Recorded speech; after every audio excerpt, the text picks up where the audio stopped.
Dineklara na ng World Health Organization bilang Global Public Health Emergency ang Mpox, kasunod ng paglobo ng mga kaso nito sa Africa. Sa kabila niyan, wala naman daw dapat ikabahala ang mga Pinoy ayon sa ating Department of Health. Kung bakit, alamin sa Frontline Report ni Maricel Halili. Mas dumami pa ang kaso ng Mpox o dating kilala na monkeypox sa Africa, partikular sa Democratic Republic of Congo. Sa huling tala ng Africa Centers for Disease Control and Prevention, higit 17,000 na ang tinamaan nito sa buong kontinente. 160% itong mataas kumpara noong nakaraang taon. Higit 500 na ang namatay at mabilis itong kumakalat sa iba pang bansa sa Africa.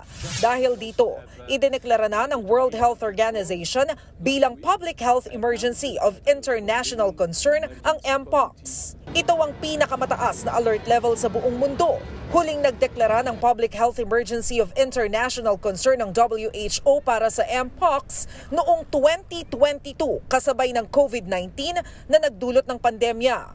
The detection and rapid spread of a new clade of Mpox in eastern DRC, its detection in neighboring countries that had not previously reported Mpox, and the potential for further spread within Africa and beyond is very worrying.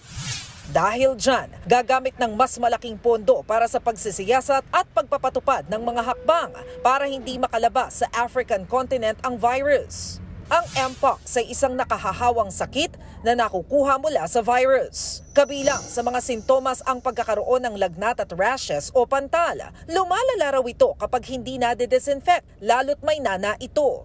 Sa kabila ng deklarasyon ng WHO, wala naman daw dapat ikaalarma ang mga Pilipino ayon sa Department of Health.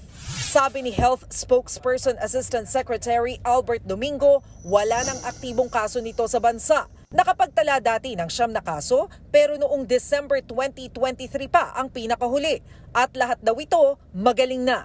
Ang lagi namin sinasabi sa public health, kailangan po alerto tayo. No? Yung parang kanina, tamang praning lang, wag masyado. Bakit? Kasi kailangan alam rin natin kung anong gagawin natin para hindi tayo mahawaan, para tayo ay makaingat. Para matiyak na hindi makakapasok sa Pilipinas ang virus, mas magiging maingat sa border. Pero wala naman daw idadagdag na proseso ang Bureau of Quarantine. Sa ngayon, wala pang gamot o bakuna sa Mpox pero kusa raw itong gumagaling. May mga pag-aaral na nagsasabing mabisa ang bakuna ng smallpox dito. Payo ng DOH, magsuot ng face mask at laging maghugas ng kamay para maiwasan ang virus. Nagbabalita mula sa Frontline, Maricel Halili, News 5. Mga kapatid, Cheryl Cosim po, huwag maging huli at maging una sa lahat sa balitaan. Para sa tuloy-tuloy na talakayan sa Frontline, mag-follow at mag-subscribe sa social media pages ng News 5.